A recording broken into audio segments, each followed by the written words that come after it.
पर्यावरण दिवस मनाया जा रहा है। इसी कड़ी के अंदर आज हमने भी पर्यावरण के उपलक्ष्य में यज्ञ किया। पर्यावरण को शुद्ध करने के लिए यज्ञ से बढ़ के कोई चीज नहीं।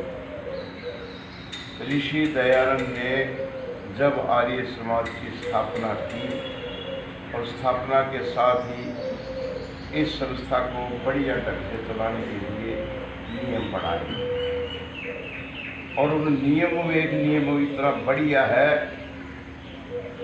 कि वे पर्यावरण शुद्धि 3 प्रकार की है। सबसे पहले शारीरिक शुद्धि, शरीर की उन्नति, फिर मन की उन्नति, फिर आत्मा की उन्नति। तो शरीर की शुद्धि भी पर्यावरण है। स्वामी स्वतंत्रानंद जी महाराज दयानंद मठ रोहतक में बैठे हुए थे और एक सज्जन आए,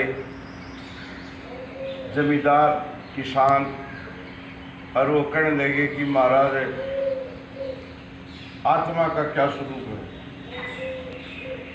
आत्मा को पवित्र कैसे किया जाए। फिर स्वामी स्वतंत्रानंद जी ने अपने पल्लों एक साबुन दे करके कहा कि पहले तो अपने शरीर को शुद्ध करें। फिर मैंने कुछ ले कपड़े डाले हुए थे, कई दिन से नहाया भी नहीं था, तो पहले अपने शरीर की शुद्धि करें। जो सबसे शुद्धि पहली पर्यावरण का मतलब है शुद्ध रखना पर्यावरण को, प्रकृति को। तो उस प्रकृति को शुद्ध करने के लिए पहले हमारा अपना शरीर शुद्ध हो। मेरा शरीर शुद्ध होगा तब मैं मन से कोई अच्छी बात सोच सकता हूँ, और मन मेरा शुद्ध हो जाएगा तो मेरी आत्मा शुद्ध होगी। यानी मन से किए हुए पाप का भी फल मिलता है, आत्मा से किया हुआ पाप का भी फल मिलता है, इस शरीर से किया हुआ पाप का किए हुए कर्मों का फल भी मिलता है। इसलिए पर्यावरण का ये विषय है कि हम अपने पर्यावरण को, अपने आसपास को बिल्कुल शुद्ध रखें। स्वामी जी महाराज अपनी कुटिया के अंदर किसी को अंदर नहीं जाने देते थे, किसी ब्रह्मचारी को या किसी को भी कुटिया के अंदर नहीं जाने देते। मैंने एक दिन पूछा, स्वामी जी आप हर काम ब्रह्मचारी ने रंबा मांगा तो आप खुद निकाल के देते हो, दाती मांगी तो खुद निकाल के देते हो, कोई चीज़ मांगो कुटिया के अंदर वो छोटे छोटे द्राट रखे होते थे संविदा बनाने वाले, वो भी मांगो तो आप खुद निकाल के देते हो, आप अंदर किसी को क्यों नहीं जाने देते। स्वामी जी कहते गए कि मैं इस कुटिया के अंदर बैठ करके अपना ध्यान करता हूँ, अपनी पूजा करता हूँ, और यदि हर आदमी कुटिया के अंदर जाने लगेगा तो हर आदमी के अपने अपने विचार हैं। अंदर कुटिया के अंदर कोई जाएगा तो वो एक होगा, हाँ कितनी सुंदर कुटिया, मैं अहो भाग्य में कुटिया के अंदर आया। और कोई ये भी ऐसे भी ब्रह्मचारी जाएंगे कुटिया के अंदर कि जो सामान उठा करके, भाई ये सामान मैं उठा लूँ, कैसा रहे। स्वामी जी महाराज हमारे अपने ब्रह्मचारियों को पर्यावरण से शुद्ध रखना चाहते थे कि मेरा ब्रह्मचारी ऐसा मन वचन कर्म से शुद्ध हो कि इसके मुकाबले का कोई ना हो। पर प्रभु शास्त्री को पता है, किसी को घड़ी नहीं बांधने देते थे। विकार उत्पन्न होते ब्रह्मचारी का कथा की स्वामी जी कहा करते थे कि जो ब्रह्मचारी श्रृंगार की चीजें रखता है, श्रृंगार करता है, तो उसके मन के अंदर पर्यावरण अशुद्ध हो जाता है, और अशुद्ध हो जाएगा तो पता नहीं क्या करेगा। तो जो कोई घड़ी ले बांध करके आता था घर से, उनकी घड़ियां ले लेते और उठा के कुटिया में ले लेते थे कि ब्रह्मचारी जब तूने शास्त्री करके जाए तब मेरे से घड़ी ले लेना। तो कोई घड़ी नहीं बांधता था, कोई कंगा शीशा भी किसी के पास होता वो भी रख लेते। कोई मतलब बिल्कुल शुद्ध पवित्र पर्यावरण से, मन से, कर्म से, वतन से, पर्यावरण से शुद्ध होते थे वो। और घड़ियाँ खोल करके 5-7 घड़ियाँ रखी हुई थी। यहाँ तक कि हमारे हल चलाने वाले के भी कलाई के ऊपर घड़ी नहीं होती, उसकी भी घड़ी रखी हुई थी। और उसने घर डाला था और स्वामी जी से कहा कि स्वामी जी मैं घर जा रहा हूँ, तो मैं घर छोड़ूंगा, घड़ी मेरी घड़ी दे दो। स्वामी जी कहा ठीक है। और उसी समय स्वामी जी अपना दूध लेकर के नहर में ठंडा करने आते थे। स्वामी जी दूध ठंडा करने आए थे, कुटिया खुली थी और एक ब्रह्मचारी को नवा आया था और वो कुटिया में गया और स्वामी जी की मेज पर घड़ियाँ रखी थी। घड़ियाँ उठा कर सारी जेब में रखी और स्वामी जी दूध ठंडा कर करके वापस कुटिया की तरफ आए और वो ब्रह्मचारी कुटिया से बाहर निकल रहा था। स्वामी जी कहा कुटिया में किस लिए गया था? कहता कि मैं महाराज को मत्था टेकने गया। अंदर फोटो है ना स्वामी जी के, स्वामी स्वतंत्र जी का, ऋषिदान का, गुरु विज्ञान जी का, उनको महाराज को मत्था टेकने गया था। संत जेड़े होते हैं पर्यावरण से शुद्ध होते हैं, उनका मन शुद्ध था कि सचमुच ब्रह्मचारी मत्था टेकने गया। ब्रह्मचारी उसी टाइम घड़ी लेकर के सारिया और गायब हो गया, चोरी जो कर ली थी। और हाड़ी आया कि मेरी घड़ी जो स्वामी कर लो, अंदर गया तो कोई घड़ी। यानी स्वामी जी कुटिया के अंदर इसलिए नहीं डाल देते थे किसी को कि मेरी कुटिया का पर्यावरण दूषित ना, विचारों से भी पर्यावरण दूषित होता है। जैसा यशशाला के ऊपर हरेक का आकर के मन शुद्ध क्यों होता है, प्रत्येक का संध्या हवन में मन क्यों लगता है? क्योंकि यहाँ पर मंत्रों का गुंजायमान होता है और शब्द नित्यम, शब्द नित्य है, वो कभी समाप्त नहीं होता।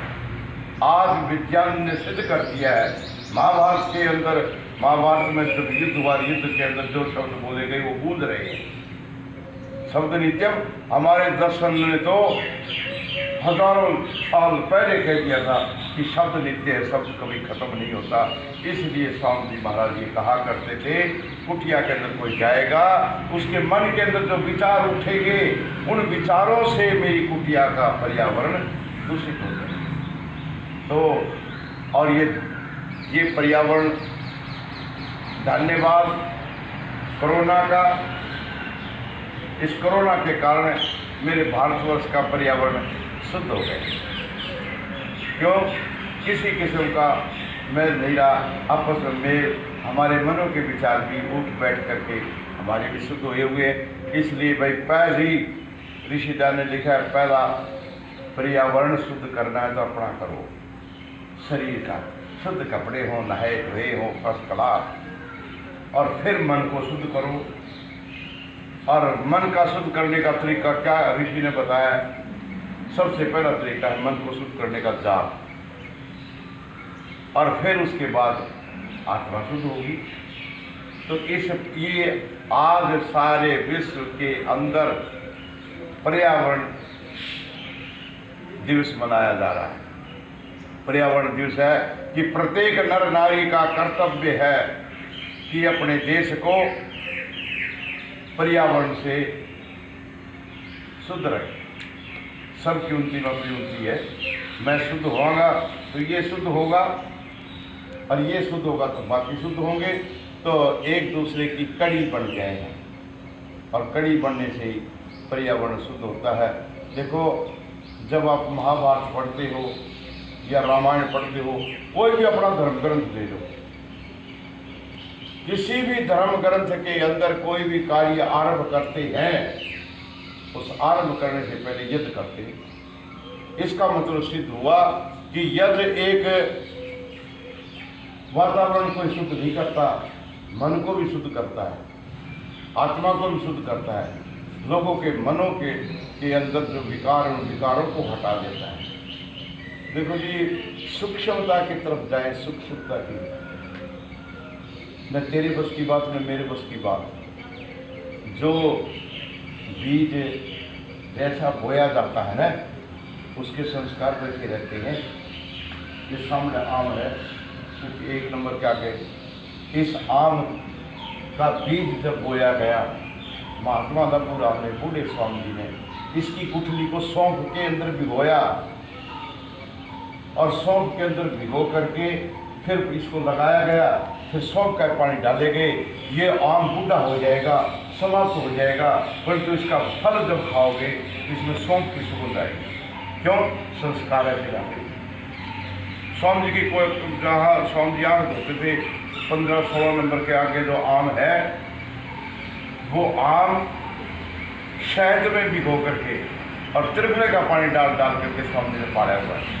तो उसके अंदर शहद की सुगंध आएगी, त्रिफले की सुगंध आएगी। कुछ संस्कार है फिर आगे। तो पर्यावरण जो है ना, ये तो दिखाई दे रही है पर्यावरण तो है ही, एक हमारा अपना पर्यावरण है अंदर का, उसको शुद्ध करना बहुत जरूरी। में एक आदमी की प्रकृति बन गई, वो प्रकृति को उसको कोई मिटा नहीं सकता, टाल नहीं सकता, वो प्रकृति वैसी रहेगी। पर यदि वातावरण में ऐसे वातावरण में रहे तो असर पै सकता है। तो असर पड़े, ये पर्यावरण दिवस इसलिए मनाया जाता है कि हम अपने अंदर जो विकार हैं उन विकारों को साफ करें। है जी, एक आदमी में ऐसे संस्कार होते हैं कि कुछ भी हो उसको अर्थ उल्टा ही देना और उल्टे रास्ते पे लगाना, ये भी पर्यावरण है, ये भी एक आदमी की प्रवृत्ति है। एक आदमी चाहे कैसी भी स्थिति हो, चाहे अपनी हानि हो जाए, परंतु अगले को सीधे रास्ते पर लगाना, ये भी पर्यावरण है। और एक आदमी चाहे मेरा कोई लाभ हो चाहे ना हो, पर इन उम्र को ठीक रास्ते पर पाना ही पाना, ये भी पर्यावरण है। या अपनी अपनी प्रकृति है। कोई आदमी किसी को सीधे रास्ते पर पाता है अपनी हानि करके भी, और कोई आदमी अपनी हानि न करके चाहे मेरा नुकसान हो जाए पर इसका नुकसान होना चाहिए, ये भी प्रकृति है। तो आओ, पर्यावरण दिवस का मतलब ये है कि हम अपने आप को भी बदलें और मेरे संग कोई आए उसको लाभ नहीं तो हानि ना, उसका मैं कोई भला नहीं कर सकूं तो ना करूं और उसकी हानि ना करूं। मुझे एक रोटी मिली है और यदि मेरे पास कोई भूखा है तो अपनी आधी रोटी दे दूँ, और आधी रोटी नहीं सारे दिन। हमारी संस्कृति तो ओत प्रोत है पर्यावरण शुद्ध करने के लिए। महाराष्ट्र के अंदर एक संत है तुकाराम रोटी पका रहा है, और रोटी पका रहा है तो रोटी पका करके ऐसे रख रहा है, साथ एक कुत्ता था, कुत्ता रोटी लेके दौड़ गया और संत तुकाराम घी का डब्बा लेके कुत्ते के पीछे पीछे दौड़ रहा है कि हे नारायण, मैं रोटी चौपड़ के खाता हूँ, क्या आप बगैर चौपड़ी रोटी खाएंगे? यानी उस कुत्ते के अंदर भी नारायण देख रहा हो, भगवान की आकृति देख रहा है। तो ऐसा जब आदमी हो जाएगा तो वो पर्यावरण उसके लिए सारा शुद्ध है और दुनिया को पर्यावरण का संदेश दे रहा है। और जो कुत्ते को कुत्ता देखता है, स्वामी जी महाराज घंटी लगती थी और घंटी लगते ही जहाँ ब्रह्मचारी रोटी खाते थे वो फौरन आवाज़ देते थे ब्रह्मचारी को कि कुत्ते के लिए रोटी लाओ। पहले कुत्ते को, पहले बिल्ली को, फिर दूध पीते थे, नहीं तो दूध नहीं पीते थे। तो ये है असली पर्यावरण को समझने की बात।